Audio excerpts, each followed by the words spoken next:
how velvety, floppily, lovelyly this plant is. I want a dress made out of it.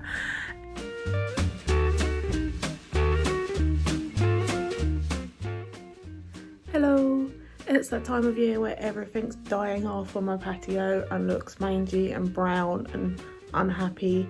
The weather's rubbish. College is being a massive pain in the bum about me studying horticulture because I can't see properly.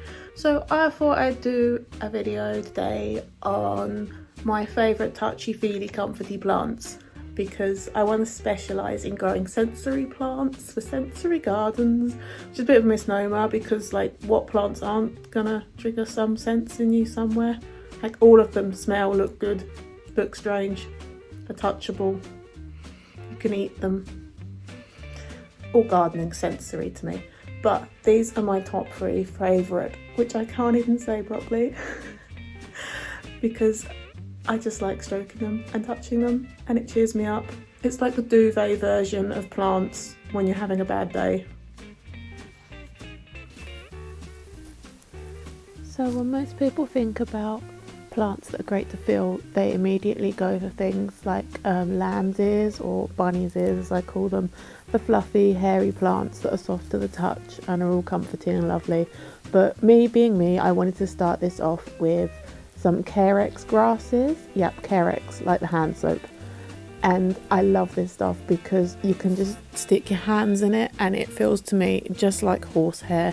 It reminds me of riding horses and working in stables, and I think not all plants have to be stroked and softly touched, and the lovely thing about this is you can just dig your fingers in it and get tangled in it and twist it around, even braid it if you want to, if you've got that much time on your hands. It doesn't like a lot of water. I have rotted one of these before by accident when we had loads of rainfall a few years ago, and they're a clump forming grass which don't get too much bigger. The ones I'm showing here are fresh in their pots out of the nursery because my mum works in a plant nursery and she brought them for me.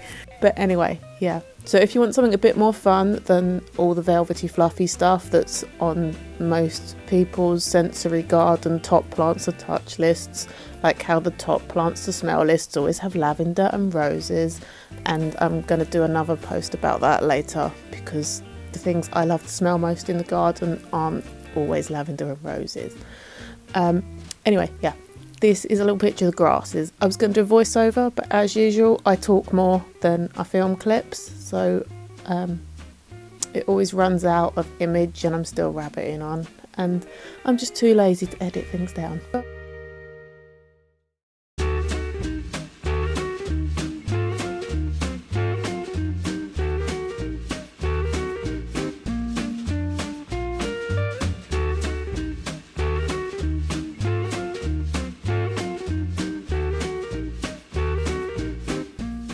Number 2 on my top 3 touchy-feely comforty plants is actually, typically Lindsay fashion, a nameless plant. I got this from my local garden centre. They didn't know what it's called. I've looked up hairy succulents and I can't find one that looks like it. It's like an Echeveria, which is quite a common succulent, but it has these lovely, like, tiny little velvety hairs on, and it's very soft and fluffy. And the reason I've chosen this nameless plant is because lots of people have not enough space for the bigger plants that like beds, such as the lamb's ears I was talking about earlier. And this is like a miniature, much thicker leaved version of a lamb's ear plant. And I think it's great to put on your desk at work when you're stressed or you're bored, and you can just like give it a little stroke and it feels like velvet and it's quite comforting and lovely. And then once you start touching it, you're kind of like, that is so soft and lovely. And yeah, again, because it's succulent, doesn't like loads of water. Don't water the leaves either, just water the soil because otherwise you're going to mess up its lovely velvetiness. Here's my little picture of me and my terrible nail varnish stroking it.